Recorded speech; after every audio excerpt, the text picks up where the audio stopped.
Hi, പേരെന്താ കുട്ടിയുടെ? ഇയാളുടെ? ഓക്കെ, ഞാൻ ബൈഗോൾ രാജകുമാരി എന്നാണ് വന്നിരിക്കുന്നത്. ഞങ്ങളെ കുറച്ച് ഗോൾഡ് ഉണ്ട്. നിങ്ങളതൊന്ന് ജസ്റ്റ് കുട്ടിയെ ഒന്ന് ഇട്ട് നോക്കിയിട്ട് എത്ര പവനുണ്ടെന്ന് നിങ്ങളൊന്ന് ഗസ് ചെയ്യണം. ഓക്കെ അല്ലേ? ഓക്കെ.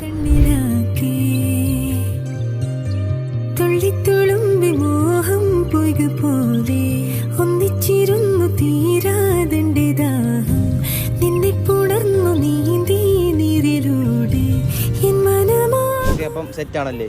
അപ്പോൾ എന്തായാലും നല്ല അടിപൊളിയായിട്ടുണ്ടല്ലേ? നല്ല ഭംഗിയുണ്ട്. അപ്പോൾ ഇത് ഈ ഒരു മാലയും വളയും ഈ ഒരു കൊലുസൊക്കെ ഉണ്ടായിരുന്നല്ലോ, അപ്പോൾ അതെല്ലാം കൂടി എത്ര പവനുണ്ടെന്ന് ജസ്റ്റ് ഒന്ന് ഗസ് ചെയ്ത് പറയാൻ പറ്റുമോ? 15. ഓക്കെ, 10, 15, 20. 10, 15, 20. 12, 16. ഓക്കെ, 12, 16. സത്യം പറഞ്ഞാൽ ഇത് 15, 12, 20 ഒന്നും ഇല്ല. ഇതെല്ലാം കൂടെ വെറും 9.5 പവൻ മാത്രമേ വരുന്നുള്ളൂ. വിശ്വസിക്കാൻ പറ്റുന്നില്ലല്ലേ? ശരിക്കും 9.5 പവൻ മാത്രമേ വരുന്നുള്ളൂ. വിശ്വസിക്കാൻ പറ്റുന്നില്ല? 9.5 പവൻ മാത്രമേ ഇത് വരുന്നുള്ളൂ. ഈ വളയും മാലയും ഒക്കെ എല്ലാം കൂടി 9.5 പവൻ മാത്രം.